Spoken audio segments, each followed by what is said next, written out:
Wow, boss. Is it tax return time again already? You know, claiming Igor as a dependent isn't going to work this year either. First of all, we're not finding tax deductions. And second, I'm claiming Igor as a medical expense this year. The boss says I'm his biggest headache. So, what are you doing? Well, Igor and I are going through some new programming ideas for the station. Here, look at these and tell me what you think.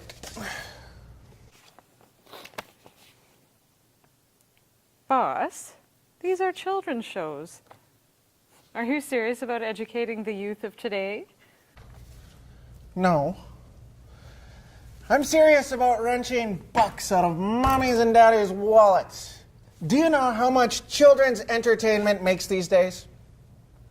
Just give 4 dopes different colored turtlenecks, and you have a license to print money. Well, let's look at some of these ideas. Larry the Laughing Leprechaun. Mr. Digestive Tract. Laura, the Tubby Dancing Wurzel.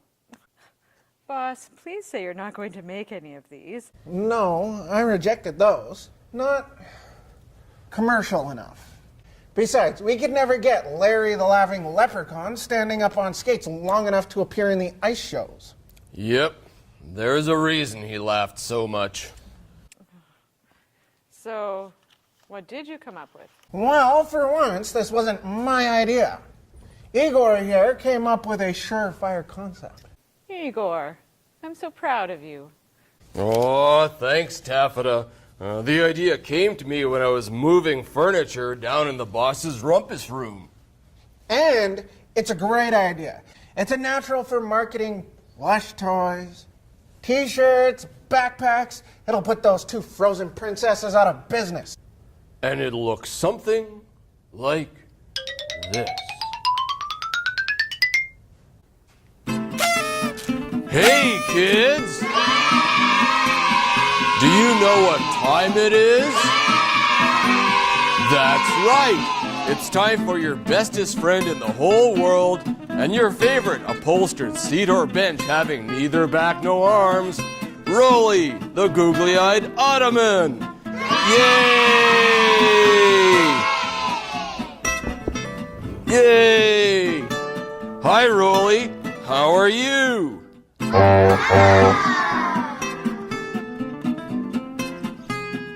What kind of adventure or comedy that targets the key children's demographic of 6 to 11 years do you have for us today?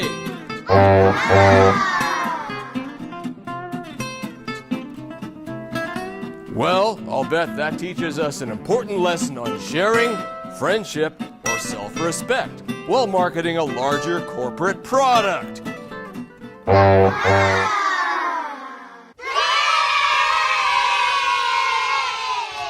What do you think?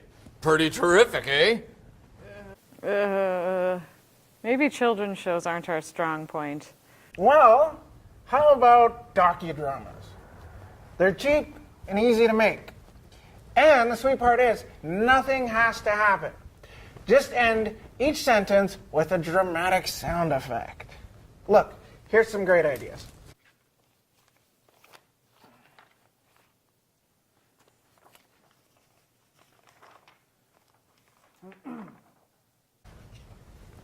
The Toothpick Challenge.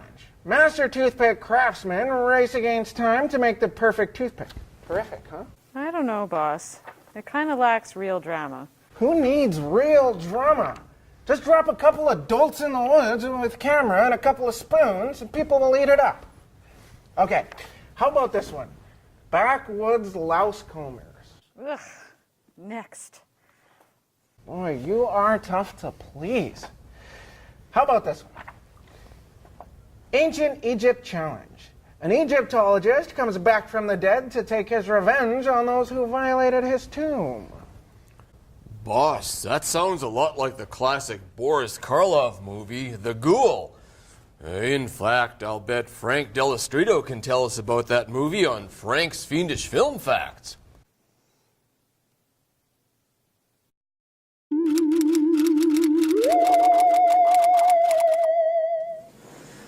The Ghoul, 1933, starring Boris Karloff. His first British movie after, I think it's his first British movie ever. Everything else he had done was in America. And it's made on his first trip home after being away for almost a quarter century. And he's hailed as a conquering hero. He has just finished The Mummy, and Universal loans him out to go film The Ghoul in Britain. His co-stars, he has a pretty impressive co-star list. Cedric Hardwicke, in probably as early as you'll ever see him in film. Ernest Thesiger, who is 2 years away from playing Dr. Praetorius, and a year after he played in The Old Dark House. And Ralph Richardson, who will come into prominence in stage and films in the 1950s. It is directed by a man named T. Hayes Hunter, 49, from Philadelphia, who's been directing since 1916, and he came to England in 1927, and he basically made his career there.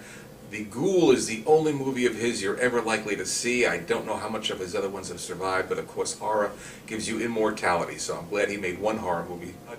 T. Hayes Hunter is the director. The movie has a very German expressionistic feel, and that I think comes from its cinematographer Gunther Kampf, who's an Austrian, who is Jewish, so he's like many German and Austrian Jews is leaving Europe.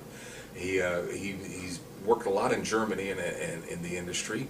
He is actually, when his contract was broken because he was Jewish, he actually sued the government and won. And whatever he won, he took, and he got the hell out of Dodge because it was time to leave. But the moody atmosphere of this movie is largely due to him. This movie was thought lost for 31 years. When I was a young man, I saw a version of this, which was all they had from a Czech archive. And then a good print was found in 1980, and I hope that's the print we're showing here. I just don't know what's public domain and what's not. But this was a movie that was almost gone forever, but it's back with us now. Frank Delastria was author of A Quaint and Curious Volume of Forgotten Lore, The Mythology and History of Classic Horror Films, Vampire Over London, Bela Lugosi in Britain, and I Saw What I Saw When I Saw It, growing up in the 1950s and 1960s with television reruns and old movies. That looks good, boss. Why not just show the movie, and we'll sort out these ideas later? Okay, show the movie. That was a good movie, boss. Lots of creepy atmosphere. And Boris Karloff to boot. Yeah, it was okay.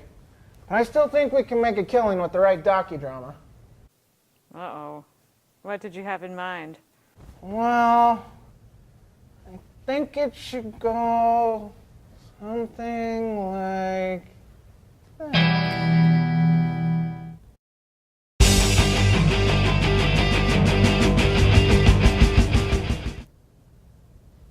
Well, boss, here we are in the North Woods, searching for the world's most dangerous secret treasure.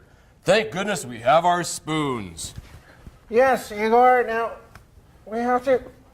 Oh my gosh! My spoon's missing! We could die! Ah!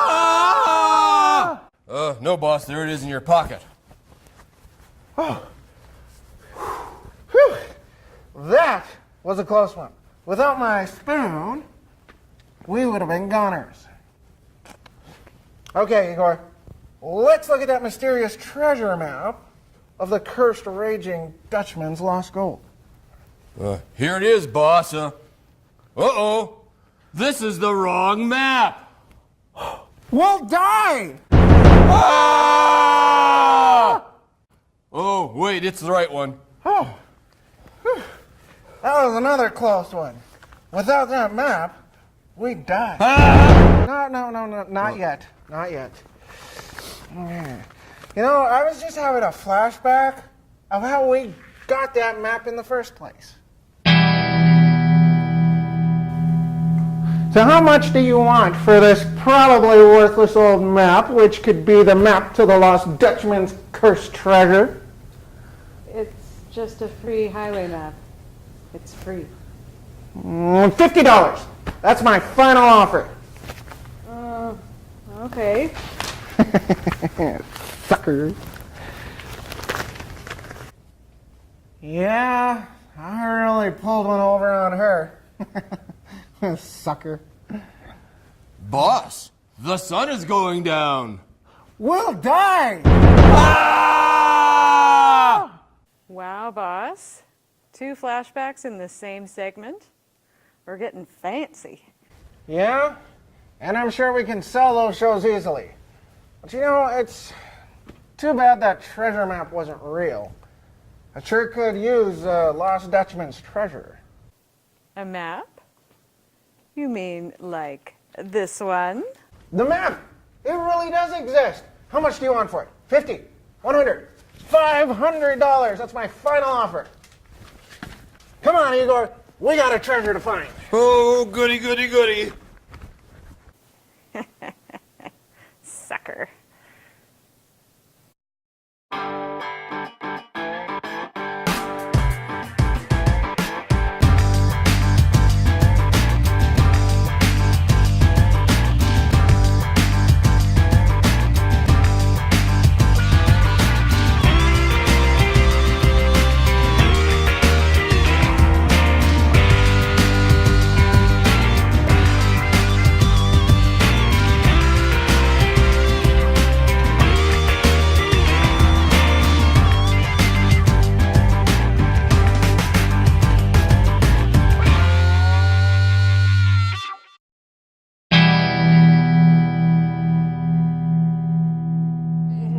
I hate you all.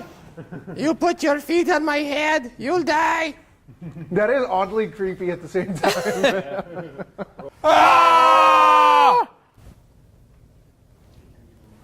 See, that's the thing. You can't even see me open my mouth when I do that. That's what makes it funny.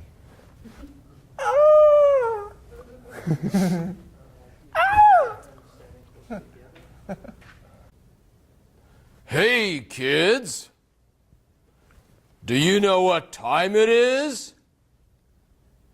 That's right. It's time for your bestest friend in the whole world and your favorite upholstered seat or bench having neither back nor arms, Rolly, the googly-eyed ottoman. Yay!